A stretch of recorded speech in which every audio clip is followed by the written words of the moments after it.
Welcome to another edition of learning more about Northern Italian regional cultures and languages. Today we're joined by Davide from the city of Lecco in the province of Lecco in Lombardia.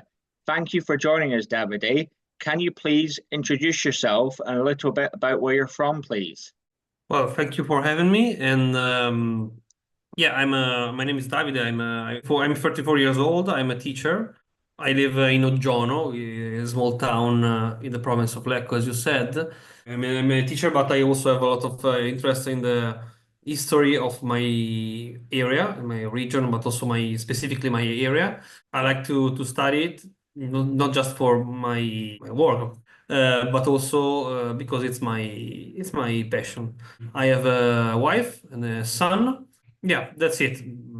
As an introduction, I can say these same things that I've already said in English. I can say that in my dialect, the Yes, please. so-called Brianzolo or Laghe, if you want. It's okay. Please, Davide. So, no, so it's not a dialect. Sorry. Mi me chiami Davide, sun de Ugion, ma lavoro in Lecce. Me meste le il professor de scuola. La mia donna si chiama Cristina, gavem un fieu, Pietro. Me go 34 anni. That's it. Basically, it's the same things that I said in English. I've said them in a very shorter way in Brianzolo. Thank you so much. It's the first time I've heard Brianzolo, either in person or online, so it is a pleasure to hear. Just with Mhm. regards to the Brianzolo dialect in the kind of greater Lecco metropolitan area, how is the situation of the dialect? Do many people still speak it, or is it primarily spoken by the elderly community? Do many people your age still speak it? Not really. I mean, first of all, we have to be a little bit cautious when we talk about Lecco and Oggiono and Brianza as one coherent place and homogeneous place because people from Lecco they don't consider themselves from Brianza. First problem. But let's talk about Brianza as a whole, ignoring this thing. I hope that people from Lecco won't be upset when they will see this. Oggiono and Brianza are probably some of the areas in Italy where dialects are less spoken the least, okay? As far as I know. This is due to the fact that relatively in recent years, I mean, the 70s, the 50s, the 60s, I said, all of a generation of parents decided not to teach it to their children. So this is the generation of my grandparents, for example. So people born the late 20s, the 30s, and 40s. People that were born in this area, they experienced the economic boom in those years that I mentioned, the 50s, the 60s, and the 70s. And it's a very unfortunate thing because I think the dialects are a form of cultural richness. But for some reasons, this generation decided not to teach it. There are no institutions that formally teach our dialect to our people. Okay, so this thing is left to the single families. Is a family choice to teach the dialect. This is a problem because the result is that most of the people don't speak it. My people, my age, people, younger people, but also older people don't speak it. Now our dialect survives basically. I mean, the oldest people they understand it and they also use it. And then there are some working class, low income families that still use it. And that's the problem because the reason why in a certain period that I mentioned, most of the families decided not to teach it. There was no prestige in using dialect. I Yeah. don't know if you understand what I'm saying because my English is a little bit rusty. I'm not using it. I mean, I haven't been using English for work for a while, so sorry for my. No, no, no. It's completely clear, and please feel free Okay. to disagree. But the perspective I've gotten from having many conversations with people similar to yourself is for a long time in northern Italy, the families placed a very strong emphasis and importance on obtaining high levels of education and improving your Mhm. social situation. And Yeah. for some reason, one reason or another, people associated dialect, an important part of your history, with that of peasantry. And therefore, Yeah. families, many families, maybe a vast majority, made a conscious effort not to teach their children and subsequently their grandchildren any dialect. And that explains why people like yourself in their 30s and below, very few of them are able to speak the dialect or even understand it. And it's quite incredible how in just a few generations you've gone from Yeah. everyone speaking it to a very Yeah. small minority of people. This area, Brianza, was very, very poor. I mean, before the industrialization and the economic boom, that led this area to become one of the richest part of not just Italy, in Europe. This Brianza now is probably, if you watch the GDP of this area and Bergamo, Brescia, this area around, Brianza are, the same level of GDP of, I don't know, the south of Germany, for example, which is Yeah. industrialized and very rich. So before this, this was probably the poorest place in Europe. So okay, so people suffered. They didn't have anything to eat. Okay, so this kind of poverty. When they moved from, thanks to the economic boom, from this situation to being not wealthy, or at least they could have a house and or maybe two houses, maybe three houses, maybe those kind of things. The people who experienced that, they associated the dialect, as you said, to their poor past and their all the difficulties that past brought back in their mind. So, and on the other side, the Italian language was seen as the language of education, of television, so the modernity, because this was the year in which the television as an object arrived in the houses, of modernity, of innovation. So Italian was the language that everybody wanted to speak, and they wanted their son to speak, their son and daughters to speak. And that's it. Then that was enough to erase almost completely dialects from the dialect from our area. I have to say that when I was younger, I was very into it, into these topics. So I used to talk a lot with older people that could speak dialect, and I did some interviews. There is an interview that is still online on YouTube somewhere. I interviewed this old this female poet. She's still around. She's 95, I think. She was a poet, but she used dialect for poems. So I asked her, why are we not speaking dialect as people from Veneto, for example, people from Napoli or people from Sardinia? Those people are still speaking dialect because there is a different kind of approach to it. And she told me that her generation tended to beat their children if they spoke dialect in family or outside of it. You can understand how it was seen as something bad and something to avoid. There's a lot to touch on there. Firstly, you said, before Lecco became, before Brianzolo era became very wealthy and had a GDP similar to many parts of Germany, it was an Mhm. area characterized by extreme poverty, so much so that some people were quite literally, according to you, hungry due to the lack of available food. And for one reason or another, people associated dialect, the traditional language for many thousands of years, with that hard, difficult past, with that hunger even. Whereas Italian, Mhm. the new language that became popular and spoken widely, the only language spoken exclusively today by everyone, became sort of the middle class aspirational Yeah, language. yeah, Every exactly. grandparent wanted their grandchildren and even children to speak fluently. And according to his poet, and I'm happy to share the link of this video, she even cited a great example, which is for that woman who's in her 90s now, that if anyone spoke dialect, the parent would reprimand their child by hitting them. Obviously, Yeah, corporal punishment now is quite abstract and foreign, but back then it was a way in which parents would communicate to their children if they weren't happy with what you were doing. And in this case, speaking dialect. But again, as you said, people in Veneto, even a younger generation, often speak dialect, even if they mix it with Italian. A yeah, lot of them do. Same in Naples and same in Sardinia.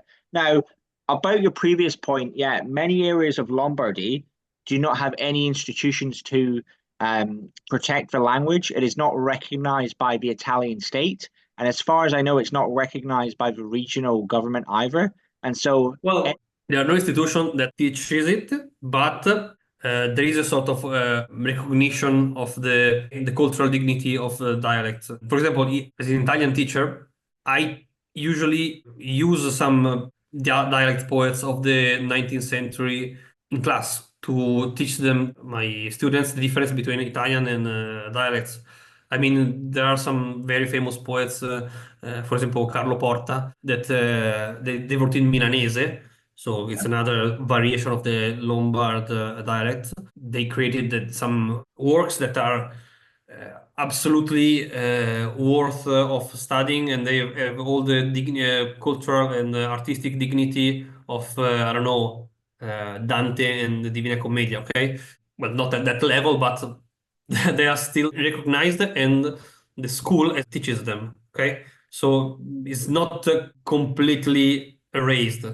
It's not a core topic. It's just something that we, as teacher, we tend to use as an example of a different kind of language that usually our students in some ways have heard maybe from the grandparents or great grandparents.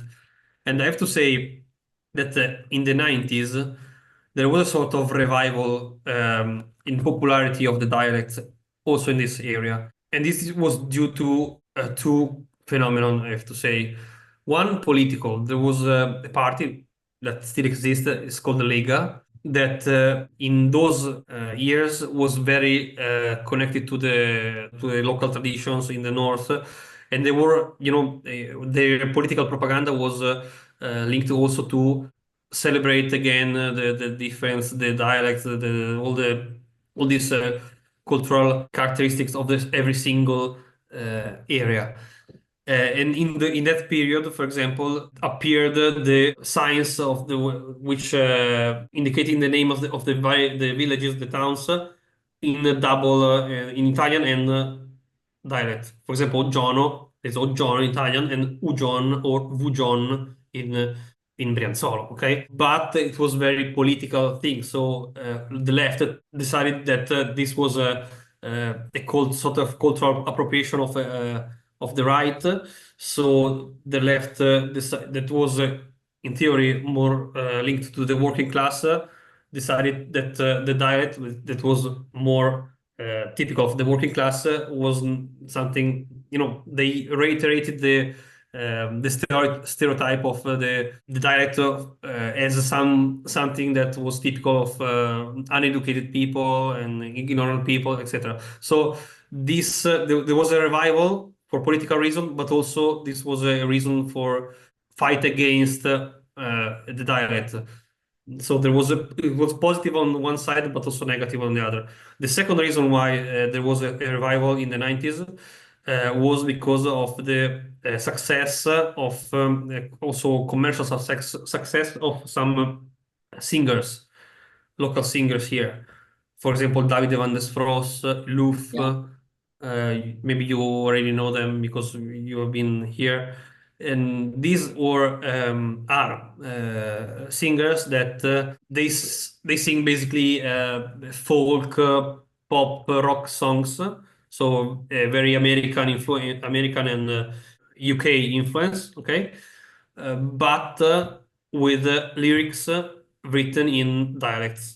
So, and they also are usually lyrics very ironic, very funny. So they were very popular in my generation. For example, most of the my education on dialect was done by these songs. Okay, most of the vocabulary that I have is because of that.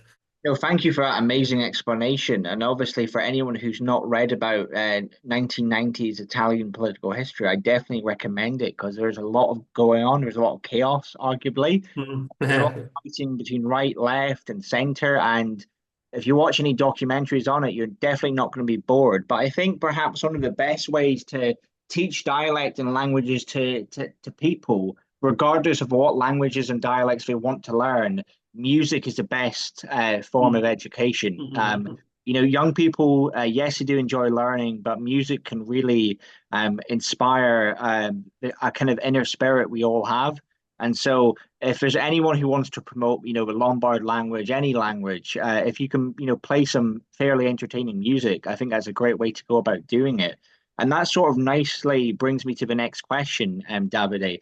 Are there any local traditions you like to participate in your local area? If so, how would you describe what takes place exactly? Well, there is a tradition, a local tradition, not typical only of this particular area, Brianza, but it's typical of all the north. So maybe somebody already told you about this. Has anybody told you about the Gibiana? No, from memory. No, please tell me. Gibiana. So basically, people gather in the at the end of January. People gather in the square or in the fields around the town, and they build a pyre with the wood and like when you burn the witch in the in 100, okay? And they put on this pile of wood this doll, this puppet made out of fabric, very big, a big one, like a 2-3 meters high, and wood, fabric, wood, and flammable stuff, okay? And then we just burn it, and we watch it burns with great satisfaction. This is basically the tradition. In some places, for example, Monza, so the southern part of Brianza. Yeah.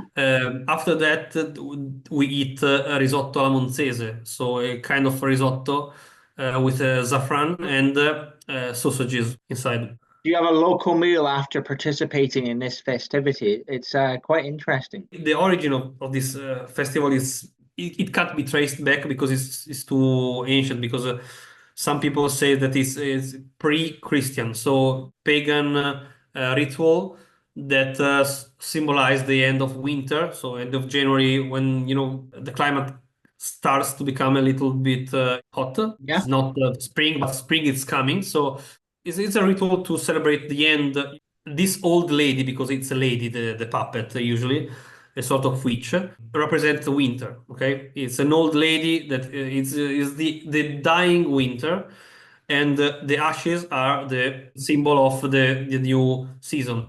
It's a very old tradition linked to the pagan, religiously is linked to the pagan world, and economically is linked to the rural world, of course, so to the peasant and all those things we were talking about before. The name of this puppet is Gibiana. Gibiana is the name of this sort of witch, and yeah, it remained also when the Christians arrived at the end of the Roman Empire, and it stayed up to Yeah, now. not to get in a controversial debate, because I know Italy in recent years, and especially Lombardia, has been heavily Catholic for centuries now. But many of the traditions still practiced in all of northern Italy, Lombardia, Piemonte, Veneto, etc., have very strong pagan origins, as is the case here. So yeah, not to get in a religious debate, guys. Maybe that's for a future video, but. It is interesting how, even in a heavily Catholic country, a country which has produced many, many popes, if you look at the history of the popes,